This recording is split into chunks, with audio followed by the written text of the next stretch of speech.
Hello students, आज हम देखेंगे बायनोमियल हीप डिक्रीज की प्रोसीजर। इस प्रोसीजर में आप तीन पैरामीटर्स यूज करते हो। एक बायनोमियल हीप कैपिटल H, एक नोड X जिसकी वैल्यू को आपको रिड्यूस करना है, एक पैरामीटर होता है K। K क्या होता है कि आपको रिड्यूस करके नोड X की वैल्यू क्या करनी है। ओके, तो सबसे पहले हम देखते हैं कि ये डिक्रीज की प्रोसीजर कब काम नहीं करता।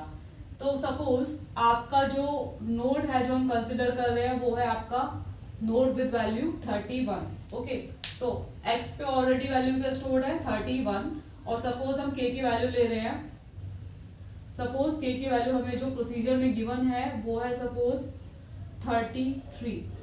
ठीक है, तो आप ये वैल्यू देख के कह सकते हैं कि ऑलरेडी जो स्टोर्ड वैल्यू थी नोड x पे वो वैल्यू स्मॉलर है इस k वैल्यू से। तो k वैल्यू से अगर हम इस नोड को अपडेट करेंगे तो क्या की वैल्यू डिक्रीज हो रही है? तो की वैल्यू डिक्रीज नहीं होती। एक्चुअली क्या होगा इस केस में की वैल्यू हमारी बढ़ जाएगी। तो अगर आपका ऐसा सिनेरियो होता है जिसमें नोड x पर जो वैल्यू स्टोर्ड है वो आपकी ऑलरेडी वैल्यू स्मॉलर है k की वैल्यू से, ठीक है, तो आप क्या बोल दोगे कि डिक्रीज की operation can not be perform. ठीक है, एग्जांपल में आप ले लो, लेट से k की वैल्यू आपकी है 33, तो यहाँ पे आप क्या लिख दोगे, डिक्रीज की ऑपरेशन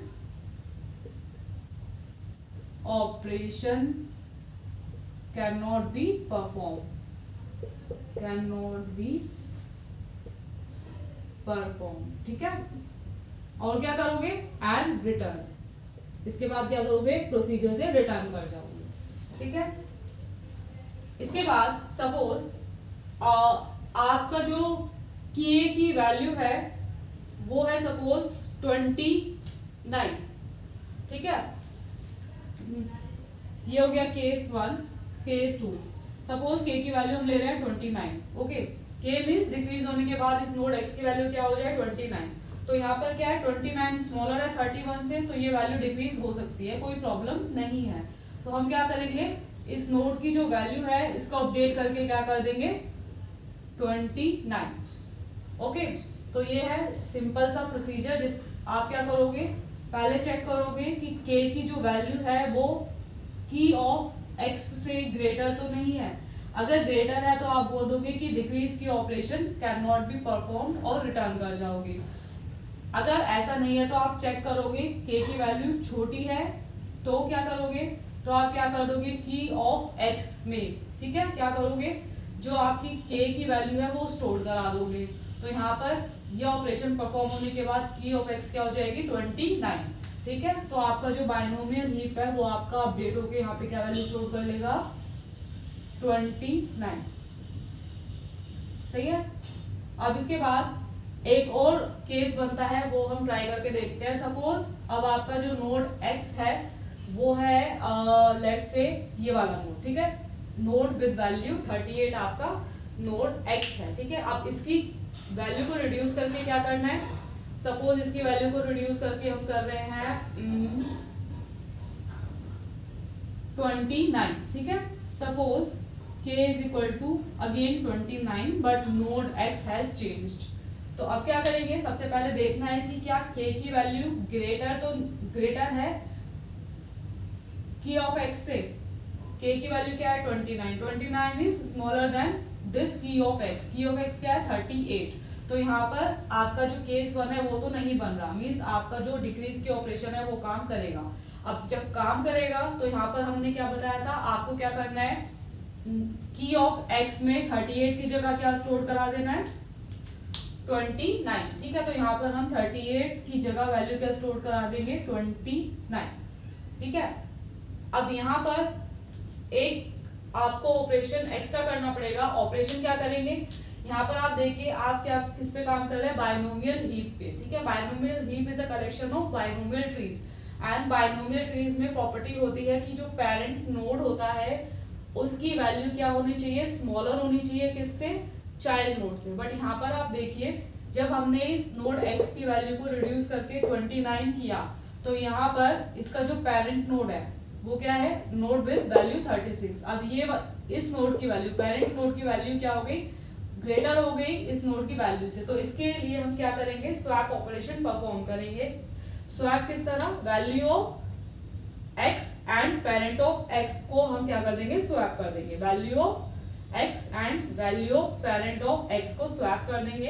तो यहाँ पर क्या आएगा, इन दोनों वैल्यूज को स्वैप किया तो यहाँ पर क्या आ जाएगा 29 आ जाएगा और यहाँ पर क्या आ जाएगा 36। ओके, तो अब नोड x और पेरेंट ऑफ x के बीच में जो वैल्यू का रिलेशनशिप था वो करेक्ट हो गया, मींस पेरेंट नोड की वैल्यू स्मॉलर हो गई आपके चाइल्ड नोड से। बट अब आपको क्या करना पड़ेगा, ये जो पेरेंट ऑफ x था एंड पेरेंट ऑफ x, इन दोनों की वैल्यूज को भी आपको देखना पड़ेगा कि क्या इनमें रिलेशनशिप जो होना चाहिए वो है या नहीं है। मींस जो चाइल्ड नोड है उसकी वैल्यू आपकी ग्रेटर होनी चाहिए पेरेंट नोड वैल्यू से। तो अगर हम इन दोनों में पेरेंट चाइल्ड रिलेशनशिप को देखें तो यहाँ पर जो चाइल्ड नोड है उसकी वैल्यू क्या है, स्मॉलर है पेरेंट नोड से। तो फिर से हम इस रिलेशनशिप को ठीक करने के लिए क्या करेंगे, अगेन स्वैप ऑपरेशन परफॉर्म करेंगे। तो जब स्वैप ऑपरेशन परफॉर्म करेंगे यहाँ पर वैल्यू क्या आ जाएगी 30 और यहाँ पर वैल्यू क्या आ जाएगी 29। ठीक है, तो अगर आप at the end binomial heap देखो तो आपका क्या बनेगा, दो डिक्रीज की ऑपरेशन परफॉर्म होने के बाद यहाँ पर हेड ऑफ h, यहाँ पर हमने कुछ भी अपडेशन नहीं किया तो ये वाला binomial tree as it is draw कर दिया। इसके बाद सेकंड बायनोमियल ट्री की वैल्यू को डिक्रीज करके क्या किया था 29, तो यहाँ पे क्या आ गया 29 एंड 39 एंड 29। ओके, इसके बाद इस वाले ट्री में आपके 1 2 3 नोड्स पे अपडेशन हुआ है। ठीक है, तो आफ्टर अपडेशन आपका ट्री क्या बनेगा, यहाँ पर वैल्यू क्या आ जाएगी 30 एंड यहाँ पर वैल्यू क्या आ जाएगी 36। ओके, एंड यहाँ पर 45। इसी तरीके से पूरे ट्री को हम कंप्लीटली ड्रॉ कर लेंगे। यहाँ पर वैल्यू आएगी 41, 30 का चाइल्ड नोड होगा 42, यहाँ पर 43 एंड यहाँ पर 38। तो इस तरीके से आप डिक्रीज की ऑपरेशन परफॉर्म कर सकते हो बायनोमियल हीप में। ठीक है, इस तो आपको क्या क्या केसेस कंसिडर करने हैं। पहला केस कि आप डिक्रीज कर भी पा रहे हो की को या नहीं कर पा रहे हो। ठीक है, इसके लिए क्या चेक करते हैं कि की of x should be greater than k value. ठीक है, अगर ऐसा नहीं है तो आप क्या करोगे, डिक्रीज की operation can not be perform message display करा दोगे एंड रिटर्न कर दोगे। इसके बाद सेकंड केस में क्या आता है कि जो आप की को डिक्रीज कर रहे हो, डिक्रीज करने के बाद जो उसके पेरेंट नोड की वैल्यू है वो छोटी ही रहती है आफ्टर द डिक्रीज ऑपरेशन। ठीक है, तो कोई प्रॉब्लम नहीं है। प्रॉब्लम कहाँ आती है, जब हम किसी नोड की वैल्यू को डिक्रीज करते हैं और जो उसका पेरेंट नोड होता है उसकी वैल्यू क्या होती है, पेरेंट नोड की वैल्यू ग्रेटर हो जाती है नोड x की वैल्यू से। तो उस केस में हम क्या करते हैं, parent node value and x की वैल्यू को स्वैप कर देते हैं। और कब तक स्वैप करते चले जाते हैं, जब तक कि आप रूट नोड तक ना पहुंच जाओ किसी भी पर्टिकुलर ट्री के। ओके, तो this is how you can perform decrease की operation. In next video we will discuss how to delete a key from binomial heap. Thank you.